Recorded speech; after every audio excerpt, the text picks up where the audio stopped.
welcome to the lecture on enzymes. So we're going to be talking about enzymes, which are substances within your body. As you can see, they're actually proteins within your body that act as catalysts for biological reactions, for all the chemical reactions happening within your body.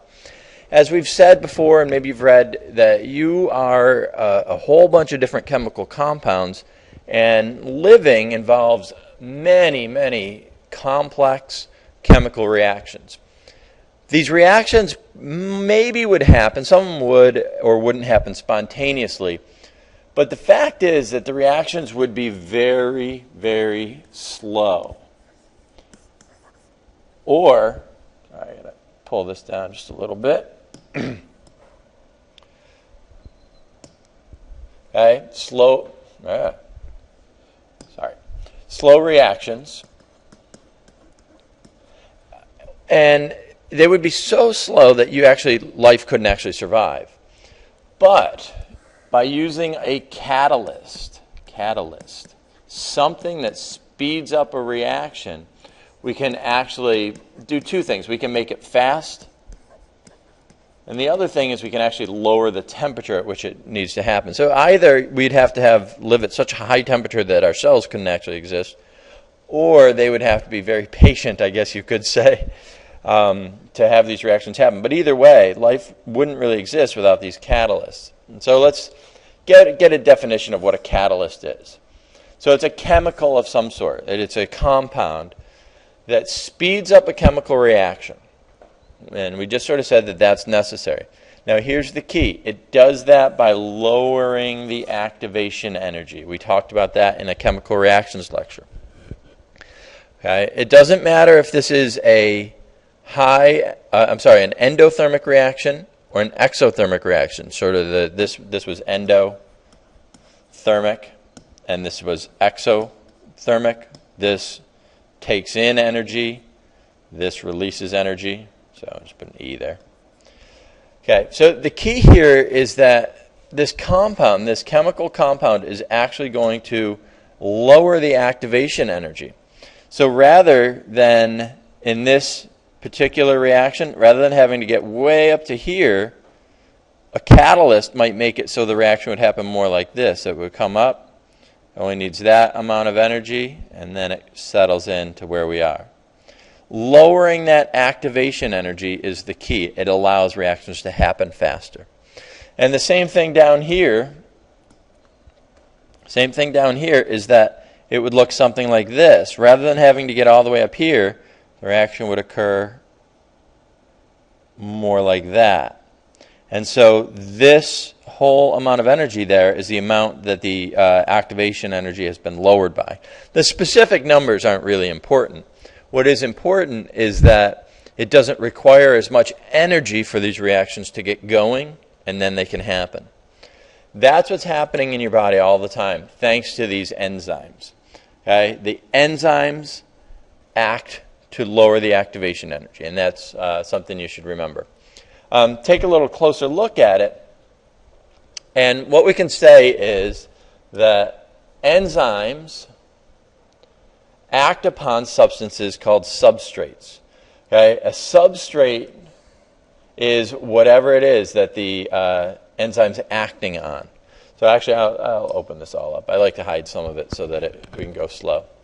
So enzymes are a protein, and those proteins, as we saw in a previous lecture, were strings of amino acids. They start like this, and it's just a chain of amino acids all the way along here that started to twist and bend.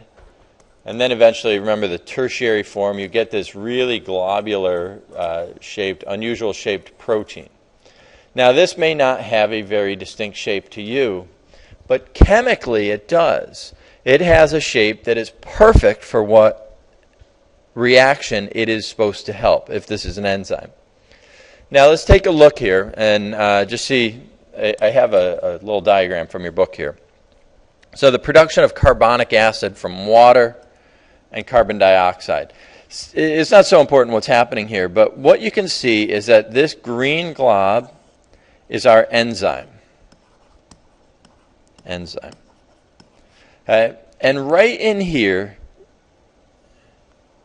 that whole thing right there is something called the active site. Active site. Now, we can get lost in our terminology here, but that essentially is where the action is happening.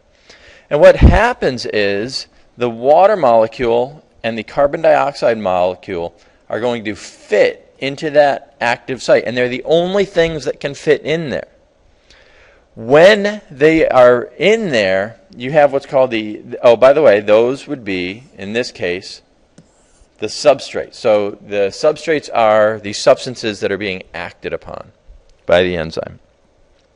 And once our substrates are into the active site, you can see enzyme substrate complex, another fancy term. But what actually happens is they alter the shape of the enzyme.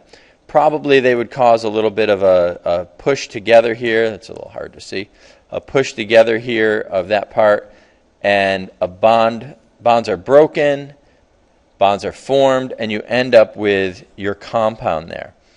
And so that's what happens is once a substrate enters a protein, the protein shape bends, pushes things together, pushes the substrates together to help them bond, or if the enzyme is going to break them apart, it actually puts stress on their bond so the bond breaks a little bit more. Again, all this does is reduces the activation energy, increases the speed of the reaction.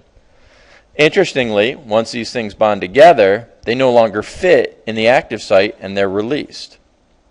And now your enzyme can actually work again. And it'll keep going as long as it has its shape and the reactants are present. So there's a way of describing this whole relationship about the shape, a lock and key model. You can imagine a key, there you go, not too bad, and it fits into, say, a door lock. We'll just door locks are often just... And that goes in there, and actually it fits, and only if it has the right shape will it actually work. And this is all fine. It does make some sense, because the active site would be like the lock, the reactants, substrates would be the key, and they fit together. But there is another model as well of this, and in some ways it explains it a little bit better. It's what's called the induced fit model. And this really is a little bit more accurate, where it's kind of like a hand, strange hand, and a glove. Now picture a glove. What would a glove look like without a hand in it? Well, it would be it's sort of like this. It's actually not too bad for what I want. And there's the sense that the hand will fit in there. It definitely looks. There's a thumb and 4 fingers on most people, I guess. And it looks like it fits, but it doesn't actually have the identical shape of the hand until the hand goes in it. And then once you have that in there, that glove takes on the specific shape of the hand. Okay, and then, this is covered in the glove now. And it has the shape. I'm not going to try to draw the whole thing because it's just going to look silly, as if it didn't already. And so that's kind of another way to look at it, is that the hand is the substrate, and that this is the active site of the enzyme. We'll just put an A for active site. Okay, and they come together and fit together in that model. So it doesn't matter. You can actually think of it either way. Induced fit is probably more accurate, but lock and key, often people have an easier time remembering. So keep that in mind. So one of the keys here is that the protein shape is very important. And if the shape of the protein changes or is different, well, then it's not going to work. Imagine that the shape of the lock inside, the locking mechanism, changed, or the glove changed. The hand wouldn't fit in there. If somehow, I don't know, the actual fingers got squished together, glued together, in in gloves, it's a little strange to say, but the hand wouldn't fit in there, so the action couldn't happen. So we kind of have to think, well, what would change the shape of a protein? And there's a few things. Two specific ones that we're going to talk about here. One is temperature. We are essentially 37 degrees Celsius, and all of our enzymes act best at that temperature. But as the temperature decreases, for one, reactions will slow down. But if temperatures increase too much, what happens is you can have the protein becomes denatured. Okay, essentially that is the change in protein shape. Now, this can be reversible. If you get a fever and you go up to, say, 40 degrees Celsius, your proteins might not be working, your enzymes might not be working at their optimum level. The shape may have changed a little, so they're not perfect, but they're still working. And eventually, you'll come back down as you get better, down to your normal temperature. But as you can see here, okay, with an egg, think about an egg white. If you change the temperature of that protein, now don't worry about the yellow part. This is all protein that's been denatured, and it's irreversible. Go try an experiment. Cook a fried egg like that, and then uncook it. How do you uncook it? And the fact is you can't. Okay, so temperature has a big effect not only on protein shape and denaturing, but actually on how fast reactions happen. Chemical reactions tend to happen faster at higher temperatures. However, there is a point where you slow down the reaction simply because the protein shape has changed so much. pH is another important factor. So not to get into too much detail about this, you read a little bit about it earlier, but how acidic or basic environment is, that can also denature a protein, can change the shape of it.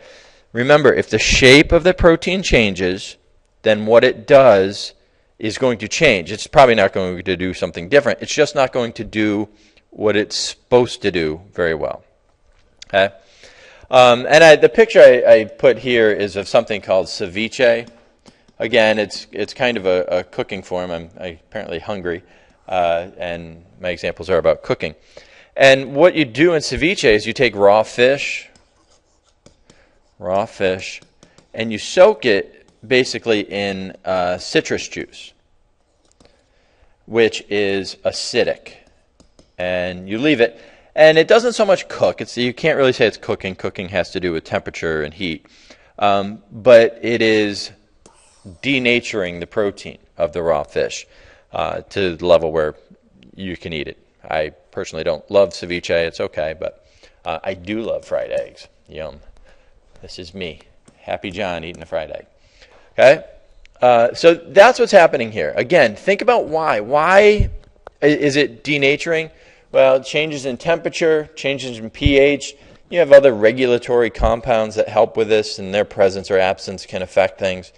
But let's keep it simple, that if the protein shape changes, its function or its functionality, how well it functions, is also going to change. All right, well, that gives you at least some understanding of enzymes and how they work.